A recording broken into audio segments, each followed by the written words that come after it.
جاتا ہے یہ میرا کارٹون بنایا اس نے، خاکہ بنایا جائے، کارٹون بنایا جائے، تحریر کیا جائے، لکھا جائے، بولا جائے، کہا جائے، کیا جائے، یہ ساری کیا ہے؟ اذیت کی صورتیں ہیں، یہ ساری کیا ہے؟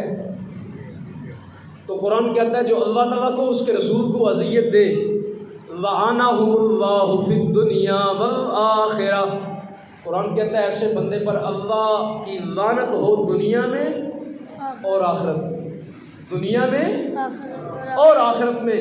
ایسا بندہ لعنتی ہے جو رسول اللہ کو اذیت دیتا ہے، جو رسول کریم کو کیا کرتا ہے؟ بولے یار، رسول کریم کو کیا کرتا ہے؟ اذیت دیتا ہے۔ اب یہ لفظ جو ہے نا لعنہم اللہ، یہ یہاں پہ تفسیر کی کتابیں پڑھی ہیں کافی زیادہ پیچھے اس باری میں، آپ ساری تفسیر کی کتابیں اٹھا کے دیکھیں، سب میں مفسرین نے اس کا یہ معنی کیا ہے لعنہم اللہ، مطلب یہ ہے اس بندے کو قتل کرے گی ریاست۔ کیا کرے گی اس بندے کو؟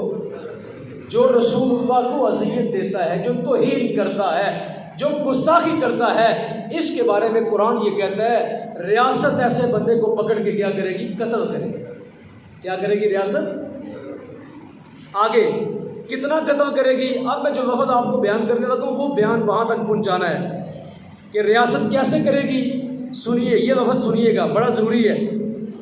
اسی 3-4 آیات چھوڑ کے نا آگے آیت نمبر ہے 61، آیت نمبر 61 ہے، اس کے اندر سورہ احزاب کے اندر پروردگار فرماتا ہے ملعونین، ایسے لعنتی بندے جو رسول کریم کو کیا کرے؟ اذیت دے، جو رسول کریم کو کیا کرے؟ ان کے بارے میں قرآن کہتا ہے ملعونین، قرآن کہتا ہے بڑے لعنتی ہیں، یہ بڑے کیا ہیں؟ لعنتی ہیں۔ کیا کرو؟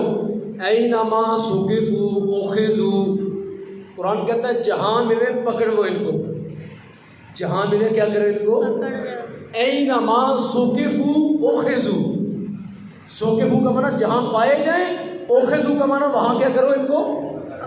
اخذوا پکڑ لو۔ پھر کیا کرو؟ سنیے لفظ سنیے، وَقُتِّلُوا تَقْتِيلًا، ایک ہوتا ہے قتلوا، قرآن اگر آپ پڑھتے ہیں تو آپ کو پتہ ہوگا قرآن کا مزاج کیا ہے۔ ایک لفظ ہے قتلوا، اس کا معنی بھی ہے قتل کرو، اور ایک ہے قتلوا، اس کا معنی بھی ہے قتل کرو، لیکن دونوں قتل کرنے میں فرق ہے۔ قرآن کہتا ہے ایک ہے قتلوا، قرآن کہتا ہے سادہ سا اس کو قتل کر دو، ایک ہے قتلوا، فرمایا اس کے ٹکڑے کرو، اس کے کیا کرو؟ وَقُتِّلُوا تَقْتِيلًا، یعنی ایک لفظ قرآن نے 2 دفعہ لے کے آیا اکٹھا، وَقُتِّلُوا تَقْتِيلًا۔ قرآن کہتا ہے جو توہین رسالت کرے نا، اس کو عام قتل نہیں کرنا، اس کو سادہ سا قتل نہیں کرنا، اس کو نشان عبرت بنا دینا، اس کو معاشرے کے لیے کیا کرنا ہے۔ اب یہاں پہ سوال ہوگا، یہاں جتنے لوگ بیٹھے ہیں آپ کہیں کہ یار یہ مولوی صاحب کیا کروا رہے ہیں، یہ بات سن لو، یہ جتنا بھی قرآن نے بیان کیا یہ ذمہ داری کس کی ہے؟ ریاست کی۔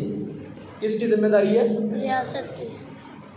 یہ میں یہ نہیں کر رہا کہ کوئی آپ کو یہاں ملے تو آپ جا کے اس کو پکڑ کے تو مارنا شروع کر دیں، مطلب یہ ہے کہ ریاست موجود ہے، جا کے ریاست کے پاس مقدمہ درج کروایا جائے، ریاست کو کہا جائے اس کو پکڑو آ کے، ریاست کو کہا جائے یہ ایویڈنس ہے، یہ شہادتیں ہیں کہ اس نے توہین رسالت کی ہے، اب اس کو کیا کرو؟ قرار واقعی سزا دو، اس کو نشان عبرت بناؤ۔ ریاست کی ذمہ داری ہے سزائیں دینا، کس کی ذمہ داری ہے؟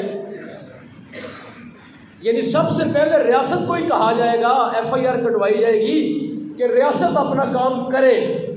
کیا کرے؟ ریاست اپنا کام کرے، کیونکہ ریاست کی ذمہ داری ہے مجرم پکڑنا، اور یہ عام مجرم نہیں ہے، یہ توہین رسالت کا مجرم ہے۔ یہ کس کا مجرم ہے؟ توہین، یہ کائنات کا سب سے بڑا مجرم ہے، یہ کائنات کا سب سے بڑا مجرم ہے، لہٰذا ریاست اس کو کیا کرے؟ پکڑے، اور ریاست اس کو سزا دے۔ یہ الگ بات ہے کہ پاکستان کے اندر آج تک 74 یا 75 سال ہو گئے، آج تک کسی گستاخ رسول کو پاکستان میں سزا نہیں دی گئی۔ اندر ایسے جیبوں میں بٹھائے ہوئے ہوتے ہیں، اندر جیبوں میں ایسے بٹھائے ہوئے ہیں جس طرح مہمان گئے ہوئے ہیں ان کے۔ دوسرا لفظ نہیں میں کہتا، آپ کو بھی سمجھ آ گئی وہ کیا لفظ ہے۔ ایسے گستاخان رسول کو اندر بٹھایا ہوا ہے سیو کر کے، کہ جس طرح کوئی بڑا معزز مہمان آیا ہوتا ہے آپ کے گھر میں تو آپ اس کے لیے بڑی چارپائی بچھاتے ہیں.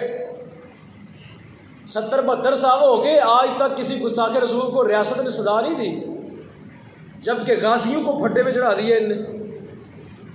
جو نبی پاک علیہ الصلوۃ والسلام کی عزت کا تحفظ کرنے والے ہیں ان کو جلدی جلدی پھٹے پہ چڑھا دیا. غازی ممتاز قادری کو چند ہی سالوں کے اندر جو ہے پھٹے کے اوپر چڑھا دیا. کیوں؟ اس نے کیا کیا تھا؟ اس نے گستاخ رسول ہی مارا تھا، اور کیا جرم تھا اس کا؟ اور گستاخ رسول کو مارنا کوئی جرم ہے؟ قرآن کہتا ہے کوئی جرم نہیں ہے. گستاخ پہلے اس کے اوپر FIR کٹوائی گئی، سارے معاملات کیے گئے، وہ طاقتور تھا، ریاست نے اس کو پکڑا نہیں، ریاست نے گرفتار نہیں کیا، الٹا اس کو گورنر لگا دیا. تو اب کیا تھا؟ اللہ پاک نے اپنے محبوب کی عزت کا تحفظ تو کرنا تھا. پھر مالک نے کسی بندے کے دل میں پیدا کیا اور مالک نے پھر اس کو سزا دلوائی، لیکن ریاست نے آج تک کسی گستاخ رسول کو سزا نہیں دی. یہ پاکستان کی عدالتوں پر، پاکستان کے قانون پر اور انتظامیہ اور حکومتوں پر یہ افسوسناک عمل ہے کہ جتنے بھی آج تک گستاخ رسول عدالتوں میں ہیں کسی کو سزا نہیں دی جا رہی.